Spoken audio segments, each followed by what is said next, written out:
If you're a woman, odds are high that you have been told by your doctor that your symptoms are all in your head.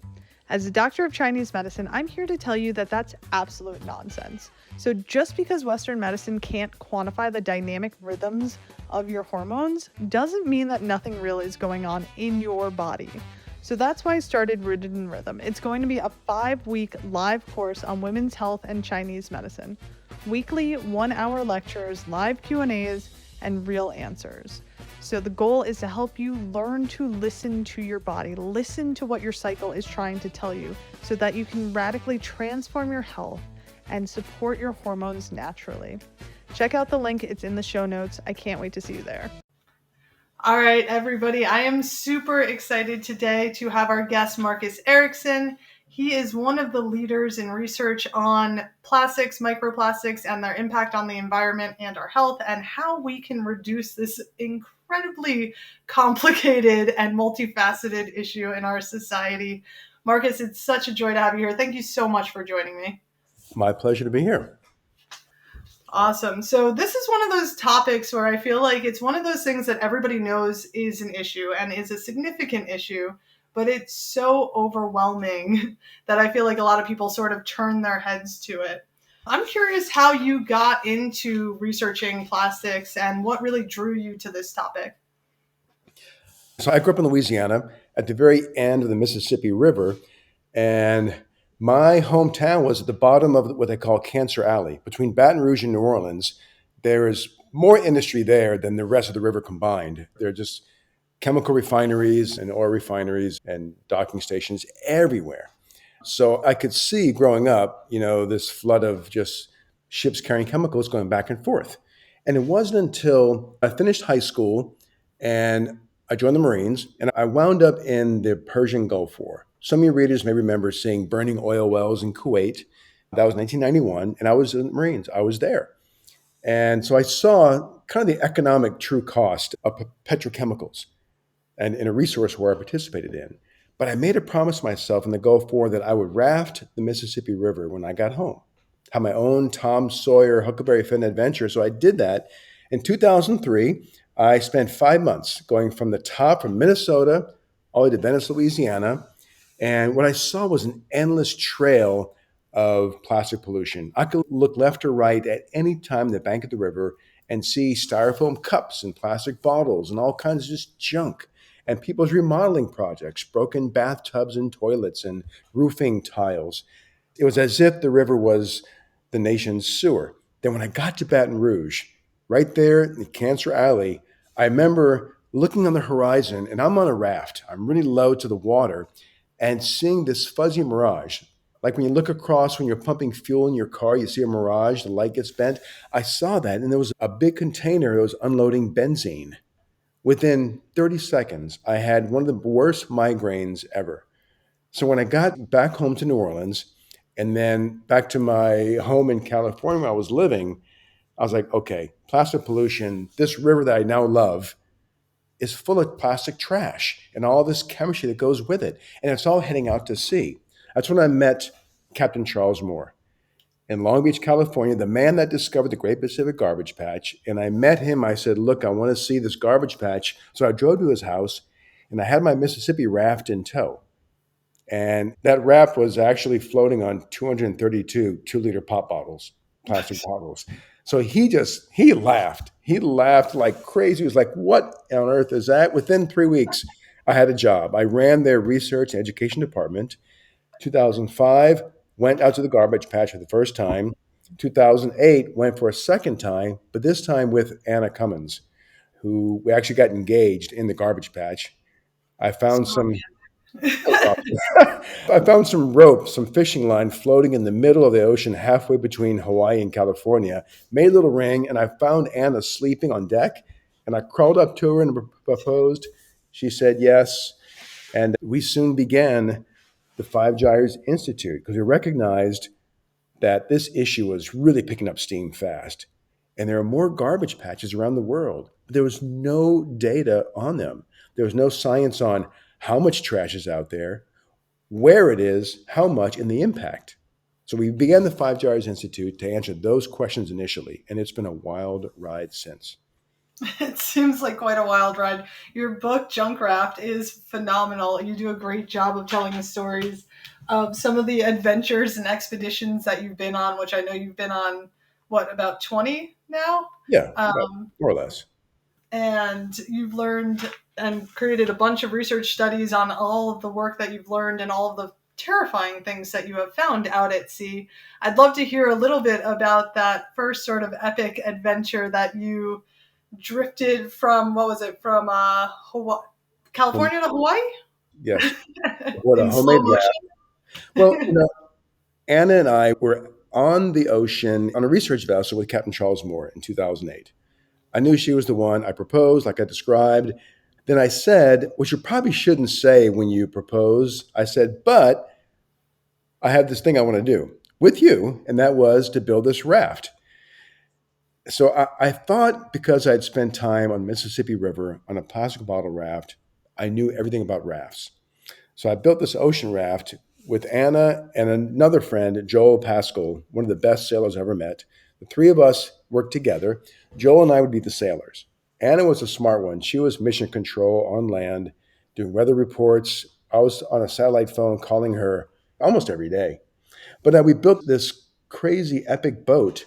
We took 15,000 plastic bottles and I used old fishing nets to make these long pontoons. So imagine like a 30-foot long hot dog, about 3 feet in diameter, made six of those, 15,000 bottles. Then on top of that, we took 26 broken sailboat masts. That's the aluminum pole that holds up your sails. We got those off of broken boats, about 26 of them, and made a square deck on top of the bottles, tied it all together. And then for a cabin, I wanted something that was going to be lightweight, yet aerodynamic and waterproof. So I went to the coolest junkyard in California and found an old airplane, a Cessna 310 aircraft, tied that to the top, then took two masts, made like a little A-frame, and I hung a broken, tattered piece of sail. And that was it. Actually, on the dock before we left, the day we left, this was June 1, 2008, I took some spray paint and I spray painted junk across the sail. And that became the name. That stuck. That's what it was, basically. And we thought this voyage, to get from Los Angeles to Hawaii is about 2,100 miles as a crow flies, straight across. We thought, okay, most boats will do that. It's called a transpac. Most legitimate sailboats will do it in 3 weeks. We thought, okay, let's give ourselves 4. If we're unlucky, maybe 6 weeks.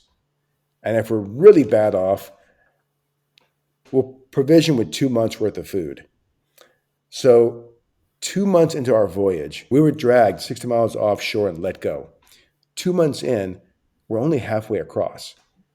We're out of food, and we had enough water. We had water makers, little hand manual pump water makers. But what I thought would take 3 weeks, maybe 4, 5, or 6, ended up taking 3 solid months. We spent that last month was hair raising. We had a lot of hurricanes coming up behind us. We had one got within probably 40 miles of us, I think. Gave us a lot of wind. We were 2 months into our voyage and we were just hungry. So on day 1 of my voyage, over the first week, I saw these fish being born under our raft. Little tiny fish, and they're called rainbow runners. They have a yellow stripe down the side of their body. And I watched like 300 fish, little bitty ones, have their yolk sac still attached. And over the next 2 months, I watched them grow until there were maybe 10 left, 8 to 10 left, about a foot long, as big as my shoe. And at that point, I was really hungry. So we caught one, the biggest one, planning to eat it, and I'd filleted it, and there was a stomach, and it was full. So I took our fillet knife, and I just tapped the stomach, which was fully extended. It just burst open, and 17 particles of plastic popped out. And I couldn't believe it. We're in the middle of nowhere, as far from land as I've ever been in my life. And here is the impact of human activity on the biosphere. And I realized that, wow, plastic goes everywhere. Then began to question, is there such thing as organic fish anymore? And what's on those plastic particles? A lot of them were a dingy orangey color. What I've learned since is that orangey color. Those are other hydrocarbons that stick to plastic like glue, like chemicals like PCB, pesticides like DDT, all kinds of oils, other floating chemicals that are hydrophobic in water. They're hydrophilic to plastic. They become these hyper concentrated toxic little pills. And there were 17 particles in this fish's stomach. So that was a huge wake up call. I remember I made a little video right then and there. I had a system set up where I could actually shoot videos and send those to Anna via our satellite linkage. And the video that's 45 kilobytes is really a grainy video. But Yeah. in the context of what we're doing, we had a huge following. A lot of folks were watching the site, but that video, perhaps the most important, to showcase that impact of plastics on the entire world's biosphere. Well, I So think that it's was so the important for us to remember how connected we are. I did a little mini series on glyphosate in my first season and was talking to Stephanie Seneff, and we were discussing how it's raining glyphosate now in our world. wow. And we sort of think that we can isolate these things into little pockets and push them away or recycle them, or, okay, I can buy organic. But the impact of these toxins that we're unleashing into the environment in mass is systemic, it seems. That's really disturbing. Add to that, you can add to that it's raining nanoplastics also. I just read a paper about there's some researchers looked at snow melt, the tops of mountains, and they found tons of nanoplastics, which means it's from air called aeolian deposition, and then they'll glom onto water vapor as it condenses.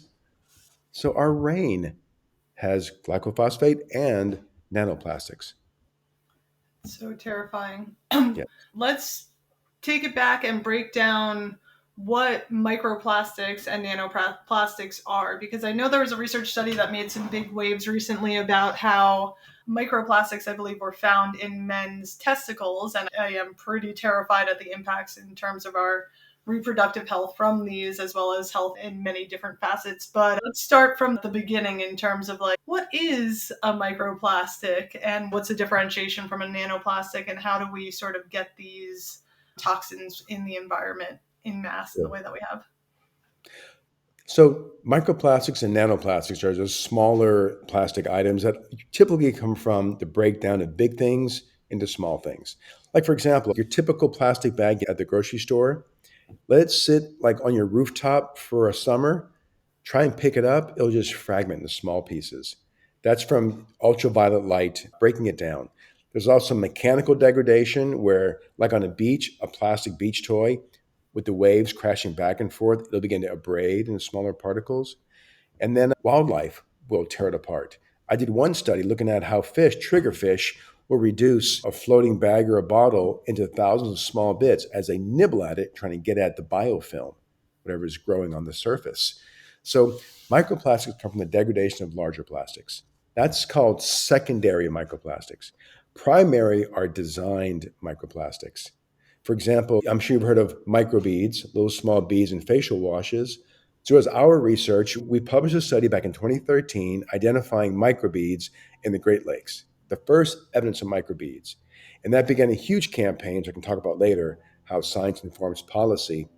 So, you have primary microplastics designed to be small, used in cosmetics, and secondary, the fragmentation of everything else. And those are typically 5 millimeters in size and smaller. So think of a grain of rice or smaller. That's your microplastics. When you get really small, and this impacts human health, when it gets really small to like 1 micron, which you can't see with your eyes, at that size, it's still a polymer. It's still a long chain carbon molecule, and it's so small that it can then infiltrate our bodies. And as you mentioned, one study in male testicles, it's been found in human organs throughout our bodies. It can get into our circulatory system, get through your stomach lining into your circulatory system, from your circulatory system into your brain. It can cross that blood-brain barrier.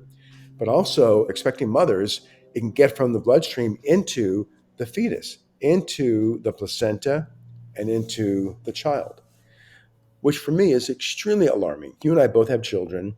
The idea that whether you like it or not, living in a modern society infiltrated with all these chemicals, this cocktail of chemicals in the air and their food and water, that as a mother, you unload a lot of that body burden of chemicals into your child before they're born. If you breastfeed, a lot of those chemicals are lost through breastfeeding into your child. Mm-hmm. It's a horrific consequence of the chemical pollution that's saturating our planet. But yeah, again, the primary microplastics are designed, secondary are fragmented from bigger things, and the nano is the small, tiny stuff you can't see that's getting into everything. It's so terrifying. I remember nursing Remy, and I had a rare tropical disease when I was 15. I got cutaneous leishmaniasis, and they gave me basically a chemotherapy made out of pentostam. This is a random story that doesn't really track into this, but whenever I would do a detox, I would get really bad heart palpitations and my nails would pit.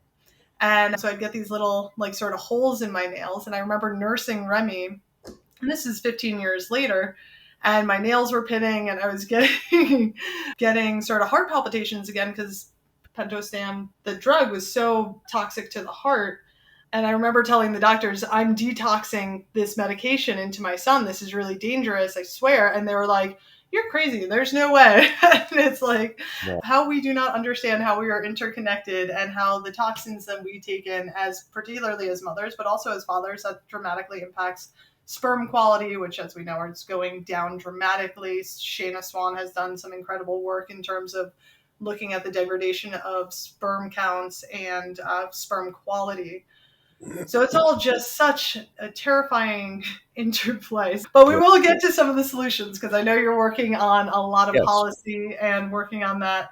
So tell me more about the gyre and sort of a little bit more about what you found out as you got to that gyre in the middle of the ocean and the microplastics that you found and what you learned from that first big expedition on the Junk Raft. The Junk Raft, again, we launched from Long Beach, just south of Los Angeles. Actually, Captain Charles Moore, my mentor, he towed us out to sea in his research vessel. And it was a catamaran, about as big as his catamaran. And he took us 60 miles out, and then we cut the cord and we were adrift. We had no motor, we had no support vessel, but we knew those gyre currents would take us to Hawaii. So the gyres, it's a clockwise rotating body of water. So the entire North Pacific is that body of water. So a piece of trash leaving California is going to head to Hawaii. It might go past Hawaii, end up in the Cresceo Current on Japan's coast, and there it goes north, come back around from there to Alaska, and then come down south back to California. One big, giant, circuitous, 1 decade loop.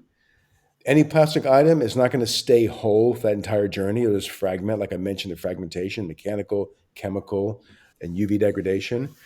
But you have these 5 subtropical gyres. Another one's in North Atlantic, goes same direction, clockwise. The southern hemisphere, there are 3. So a piece of trash leaving Australia on the west coast is going to head all the way across, go up towards Mauritius, and back down, all the way down toward the Southern Ocean and back to Australia in a big long loop. Same in the South Atlantic and South Pacific. 5 subtropical gyres. And I say subtropical because in the center of each one are kind of the doldrums, where there's a stable high pressure system, so the winds kind of slow down as the currents swirl around them in a big circle. In the middle is where trash accumulates, and that's the garbage patch. There's no clearly defined border, but you sense you're increasing concentrations. For example, in the South Pacific, when we sailed to Easter Island, we knew that the center of the South Pacific gyre was right near Easter Island.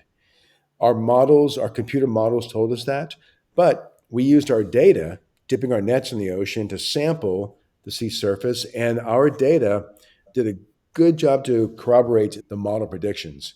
So we had this little gyre right next to Easter Island.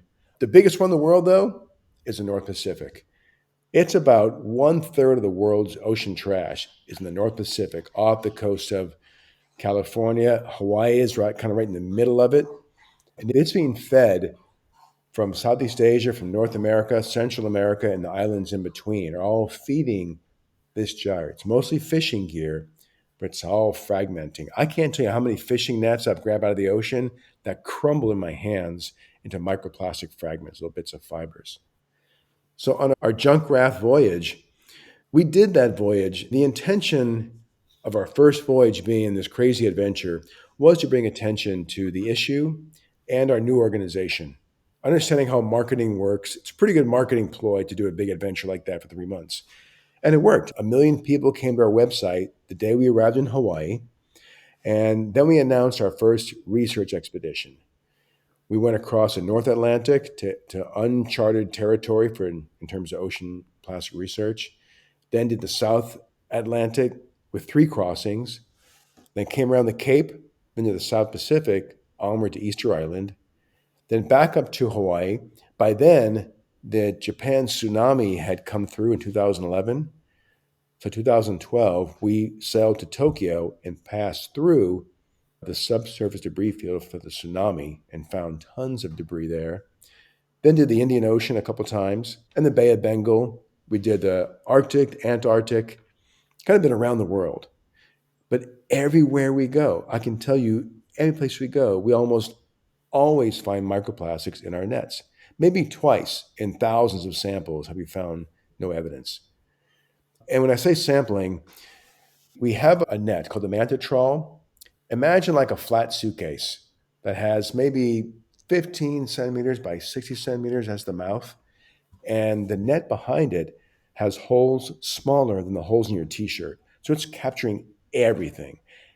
And that's how we collect our microplastic samples. Drag it behind our boat for like 2 or 3 kilometers, then count the particles inside. And that particle count, we then compare to our models, and then we extrapolate to the entire ocean. So on the Junk Raft, we were doing just that. We were collecting our samples. And as I mentioned, we ran out of food 2 months in, still collecting samples, caught that fish, couldn't believe it. That was our most important sample. I want to share with you one adventure we had in that 3rd month.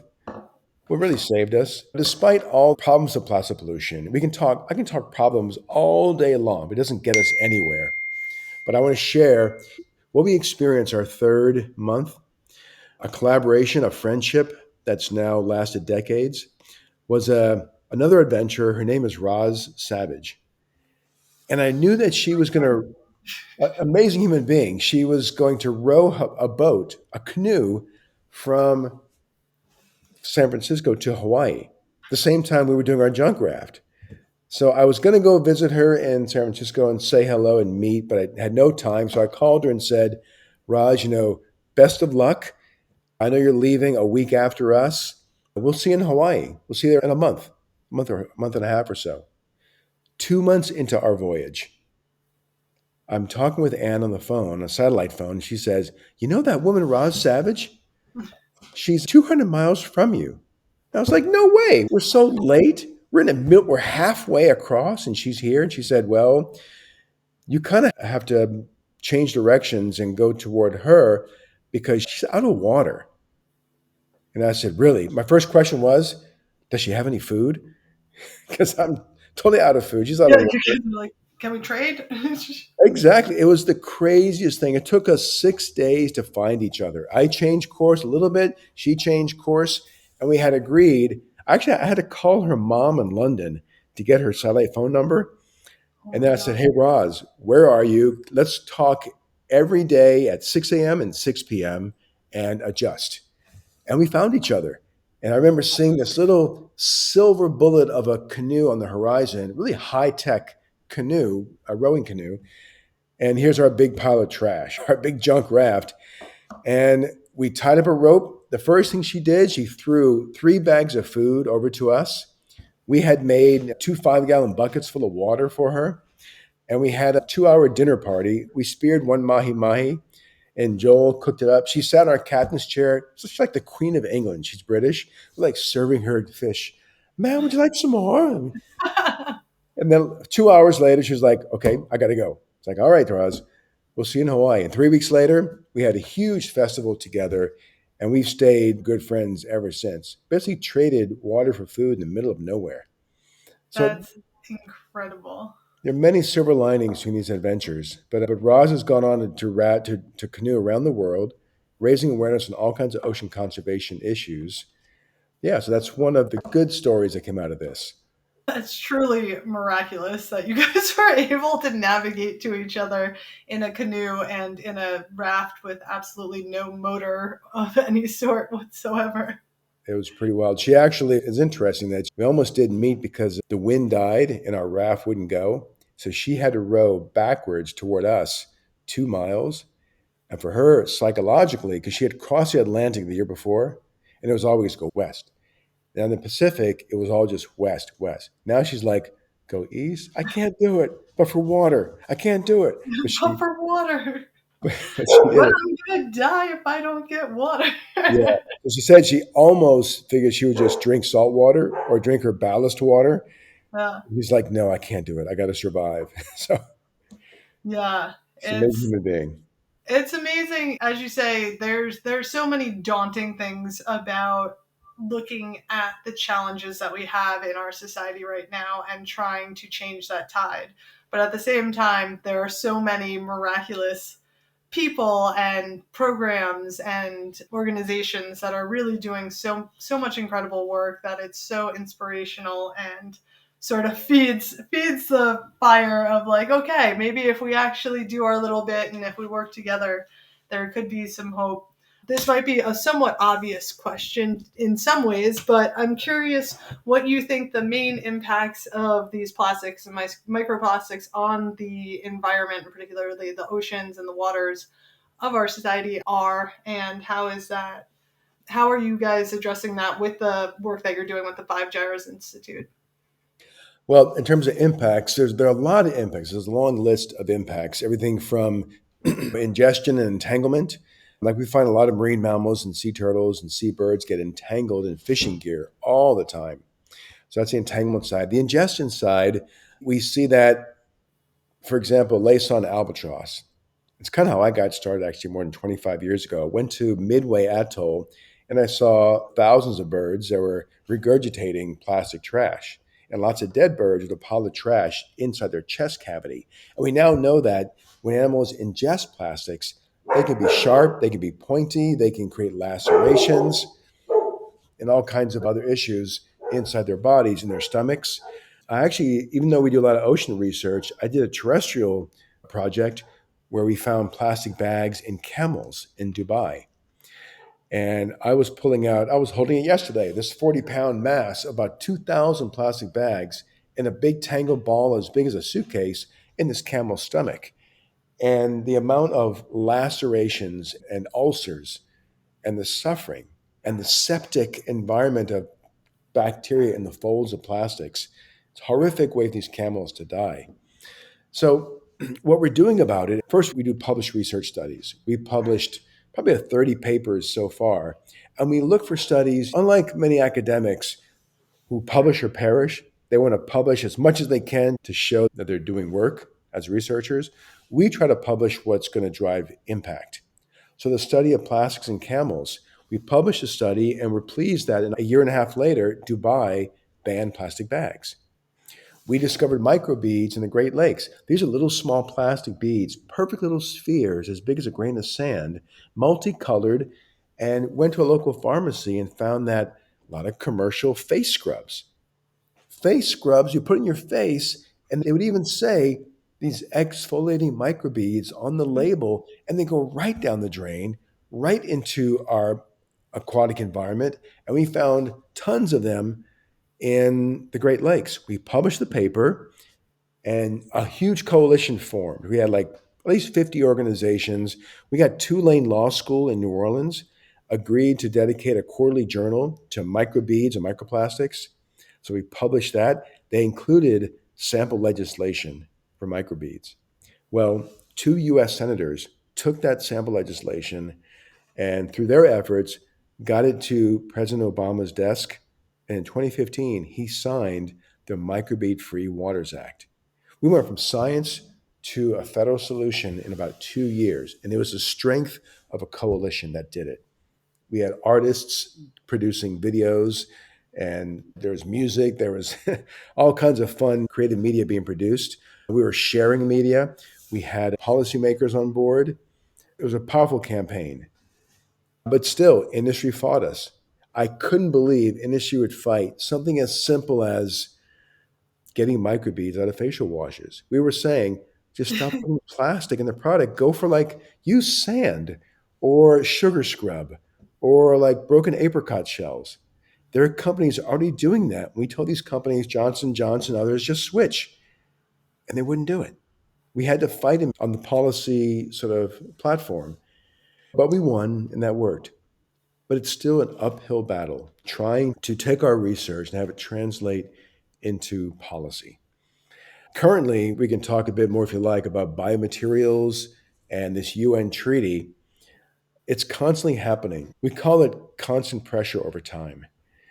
Is that you just never give up. You're constantly trying to get your policies passed, reintroducing bills, doing research over and over again until it gets to a tipping point and the public and policymakers say, okay, this makes sense.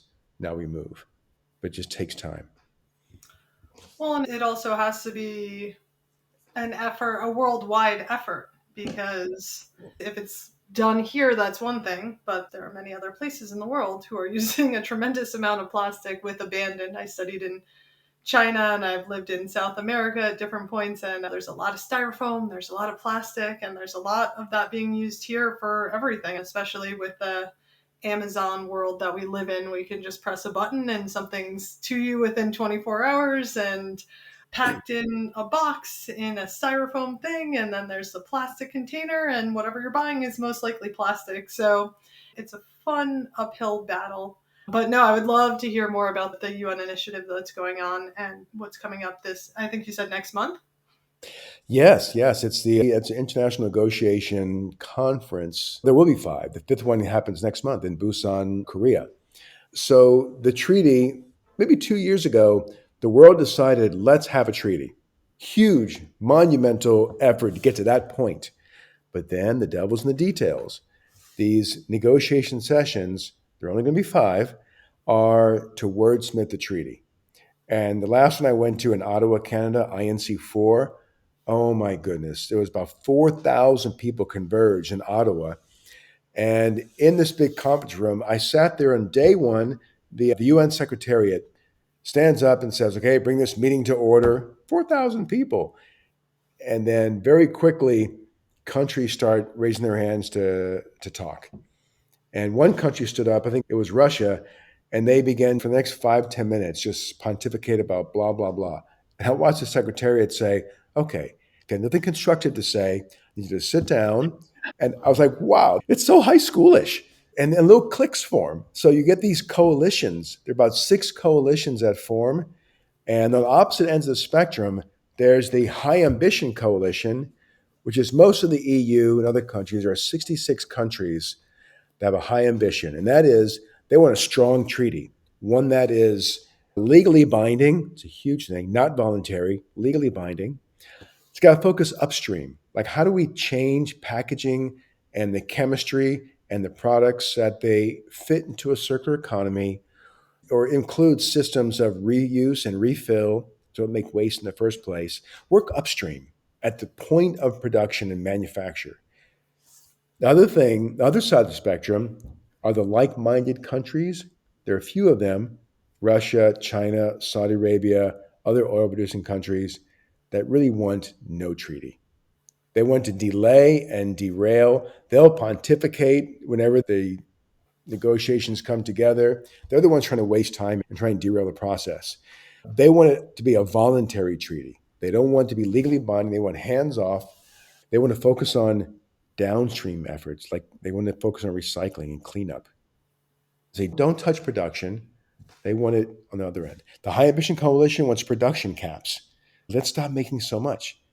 If recycling works, then we have enough plastic out in the world. You can keep recycling it.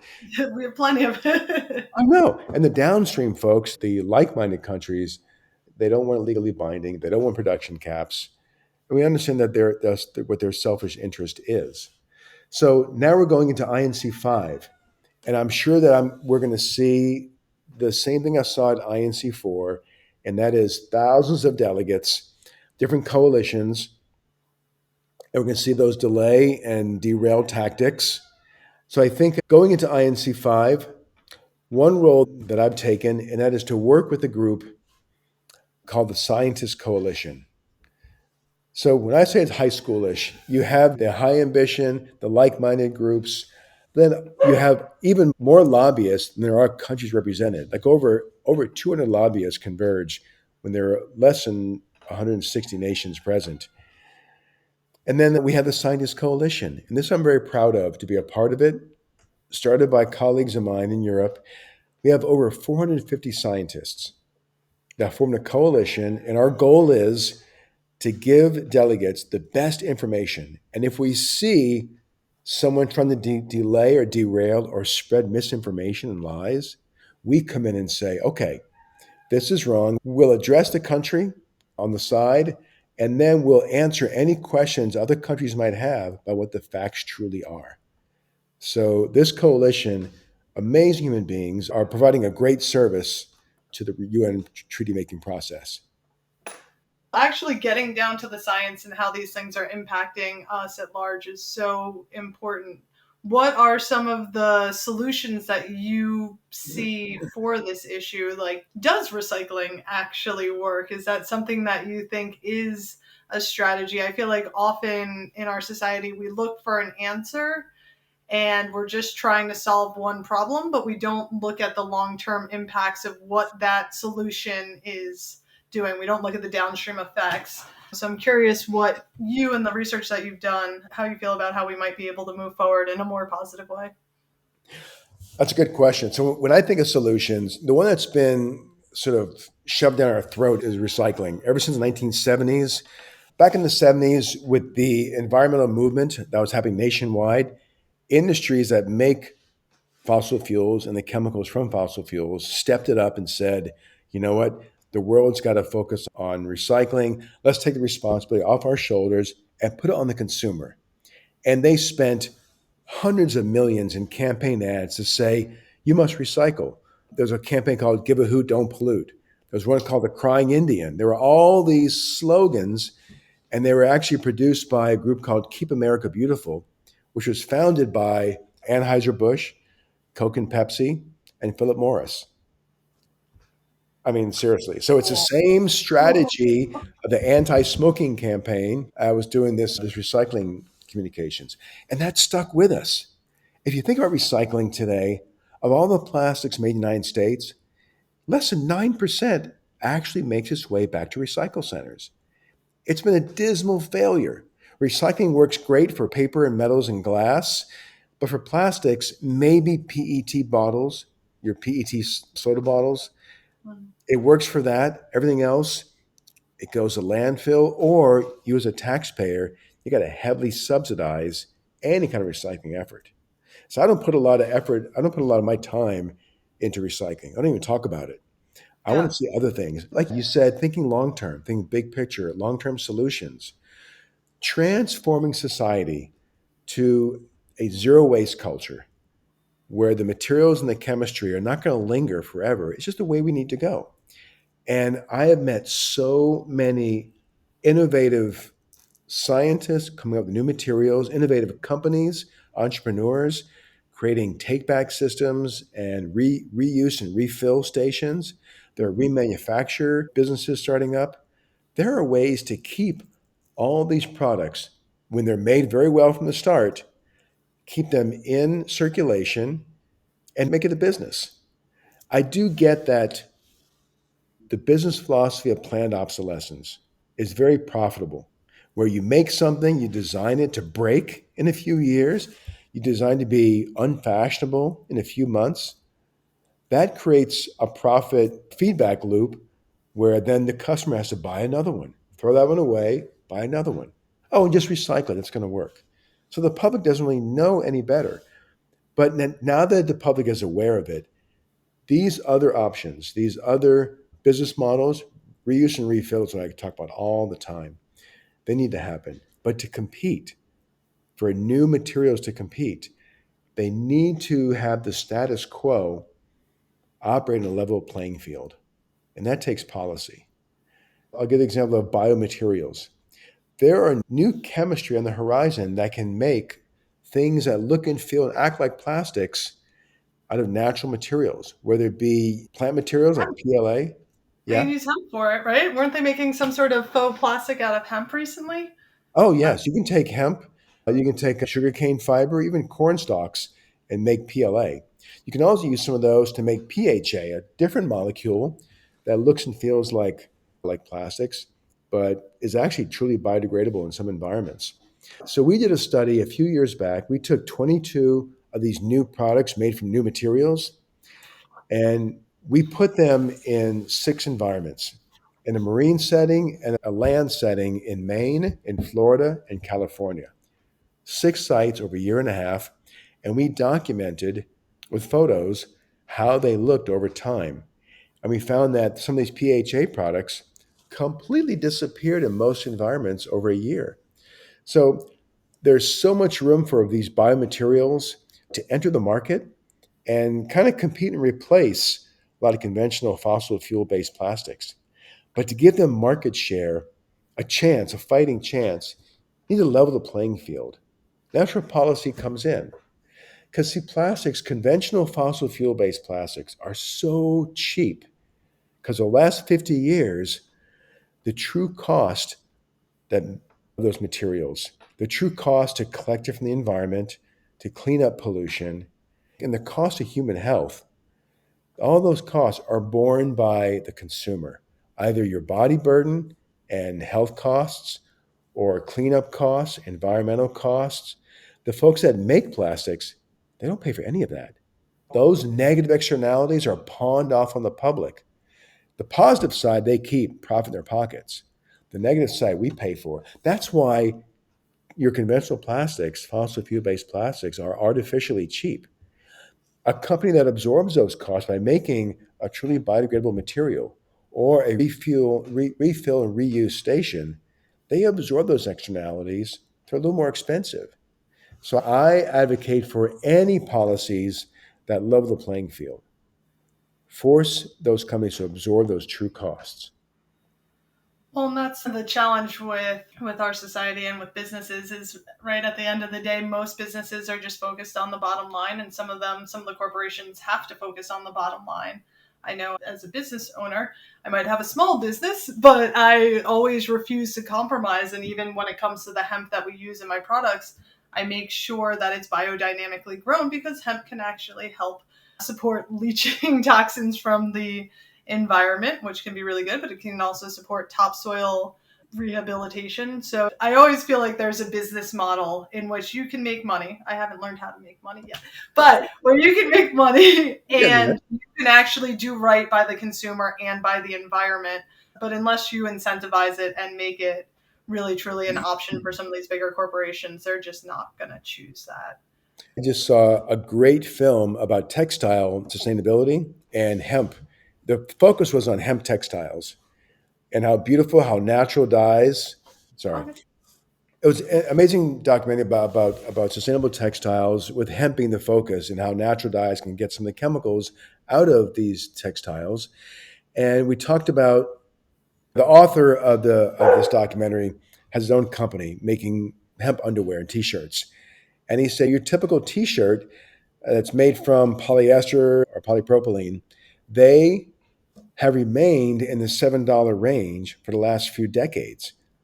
But the true cost of overseas manufacture, of those chemicals being right next to your body when you're wearing them, the human health side of those things, are not realized in the consumer price. Now, his hemp t shirts are about 4 times more. Just right now, they are until things begin to tip. There's a need for policy to come in and say, okay, if you're going to use these chemicals to make clothing, you got to absorb some of the costs of the waste management. And if there's evidence that shows that these are causing human health concerns, then you got to stop making them and do something different. And that's where you're able to invite alternative materials like hemp and like a PHA or PLA to get a market share. Well, and there's so much research now. I was starting to do a deep dive. I think after this, I might record, maybe next week, I'll record like a solo episode where I go through a lot of the health impacts of these microplastics. Because once I started reading your research, I was like, we're just going to keep going on this. And for me, I nerd out really on the health impacts for humans and particularly for kids. But yeah, I was telling you before, I love hot yoga, and a lot of these companies are promoting that these yoga pants that you're wearing were made from three recycled bottles or something like that. And I'm like, oh dear God, we're sitting in here just soaking in these plastics through our pores as we're trying to do something to get healthy. And it's sort Yes. of is the epitome of ridiculousness, but it really is a great example of how backwards our society is in a lot of ways in terms of how we're thinking, and people trying to do the good thing of saying, okay, we're recycling this and creating clothing out of it, but then we're also adding toxins to our bodies, and there's just got to be a better way. All the solutions exist. Yeah. So your company is making hemp products, right? Hmm. So that your solution can transform the industry. You just need to be able to compete with the companies who've had 50 years of R&D and manipulating the policy landscape to make their products artificially cheap. But all the solutions exist. I find in the whole biomaterials space, all the solutions exist to replace plastics, either with a new material or a new system to deliver products. They're out there, they just have a hard time competing. And we got to have the policies like the microbead policy we passed, the banning plastic bags in Dubai. These policies, they work. We have another project called Trash Blitz or Trash Free Parks that coincide. It's a way for anyone to use their phone in our app and document trash in their city or in their community. We've done this at a large scale. When we say a trash blitz, we go into a city and document all the trash on the ground, and we say, here are your top 10 products that we got to get rid of. And we look for local policy. It might be cigarette butts. There's a company called BioButts that makes a biodegradable filter. If you ban cellulose acetate in cigarette butts, then this company can come bring in the alternative. Not that I smoke, but that's an example. So there are ways to get data, to do some science, bring it to your city council and say, look, here's the kinds of trash, the biggest polluters. We want them out of here. And by the way, here's a hemp reusable bag. That's a great option to replace all these plastic bags in stores. One of my big sayings as a solo mom of a child with special needs who has incrementally boosted our health and kept myself alive, something is better than nothing. So I'm always trying to preach that these small incremental changes that we can make day to day working into our lives can add up to a lot. And obviously there are bigger things that need to be done policy wise, but what are some of the things that anybody listening can start focusing on in terms of shifting the tide day to day? And then also I'd love to hear how we can also support your work and the research that you're doing and the initiatives that you guys have been working on with Five Gyres. That's an important question. And what can the individual do just to change in their environment, in their world, and how could someone support us? Now, I often get that question about what can I do? What can one person do? And my typical answer is get organized. Form a coalition. See what groups are already working in your space. I've been to so many city council meetings, and it's often made up of these groups are made up of very passionate citizens and lots of volunteers, and they'll stand before city council and they will talk, and they will never give up. And they're there at every council meeting until a bill gets proposed and they pass. And I've seen so many instances where youth will participate. I've been to council meetings where I get told to sit down, but a young person stands up and speaks. No council member is going to tell a kid to be quiet. They give them the floor, and it's a great experience for young people to get involved, to realize that their voice matters. So I love seeing small organizations within groups made of passionate individuals get organized and get things done locally. Like in California, the state banned plastic bags after 100 individual cities had banned plastic bags on their own. Interesting note, industry fought that system of getting grassroots organizations together by making local bans illegal in many states. It's weird. They created what's called a ban on bans, A where ban on bans. That seems very I know that's right. contrary to the foundations of our country. Yes, exactly. It's called preemption, and industry got preemption ban passed in a bunch of states where if you're going to ban plastic bag in your neighborhood, it's got to be a state level decision, not in your city. That's what they did. So Colorado just unraveled their preemption bill. They won. So trying to get the states across the country to realize in a democracy, you let small groups decide for themselves. And when there's with enough people in that state get their tipping point, then the state might pass. That's the way to do it. So again, for individuals, getting organized. Another is to look at the research on the impacts of some of the chemistry and the materials in your home, around your body, on your child's body, and find those alternatives. How can you create a plastic-free household at your home, at your business, at your office, at your school? I'll share one story which is so inspiring. It was Thomas Starr King Middle School in Los Angeles. This school, my wife and I, we gave a talk there, and we got there. The kids were already kind of involved in the ocean plastics issue. We gave our talk and we sat with the kids after our presentation in their lunchroom, had lunch with the kids. And I do this frequently just to answer questions and talk to kids. They were eating off a styrofoam plate and they were using a little utensil in a little plastic bag, a little spork with a little plastic straw. There was a plastic cup for fruit cocktail, another plastic cup for coleslaw on the styrofoam tray. And the kids were like, "What's going on? You say one thing about ocean plastics, and here I am contributing to the problem on my lunch plate." So these kids, it's one classroom, they took all the lunch trays from 1 week of consumption. They rinsed them off. They took a piece of string, they punched a hole in it, and they strung all these styrofoam trays together, made a 30-foot long rectangular snake, and they hung it in the tree. Their principal said, "All right, kids, go for it. You're not getting in trouble. You're making a statement. Sure." But then the kids replaced all the styrofoam trays with a reusable basket. So they could put their slice of pizza, their burrito, their milk in this basket, and not use trays anymore. They saved the school $12,000 in 1 year. That got the attention of the superintendent of Unified School District in Los Angeles. And within a few years, probably 2 years later, I was back at the school with city council members and the superintendent, where they announced they're going to ban styrofoam in all 900 schools in LA Unified School District.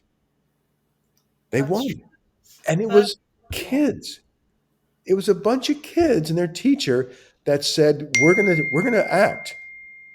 We're gonna act. And they did it. Well, I think What about kids innately know that we're on the wrong path. I think kids are able to really understand the challenges that we face. I think a lot of people hate on Gen Z. I think they're really awake in a lot of ways and really aware of some of these issues and how they're impacted by capitalism and by our short-term thinking in terms of our society and how we're going to engage with each other and with the world. And so I do think that children have an incredible ability to shift policy because it's impossible not. I do what I do because I'm just so concerned about the future generations. And I feel like instead of looking at our convenience today and just focusing on surviving today or making as much money as I can today, we've got to start finding the ways that we can build a more sustainable future in every way that we can, because the path that we're on, if we don't change the direction we're going, we're going to end up where we're headed, which is a very Yes. daunting fate for all of us. And I think you've brought up a lot of ways that we can look into being a part of the solution. I truly think that this is one of the biggest issues that we face as a society. So I am in tremendous awe and have so much gratitude for you and Anna and all of the other advocates who have been out there bringing awareness and working on policy and education around this topic. It's really important. And I think you do an incredible job advocating for the work that you're doing. Thank you. Thank you. It's been a long road, but like I said before, it's constant pressure over time. We're not giving up. That's how you make a diamond, sir. Yes.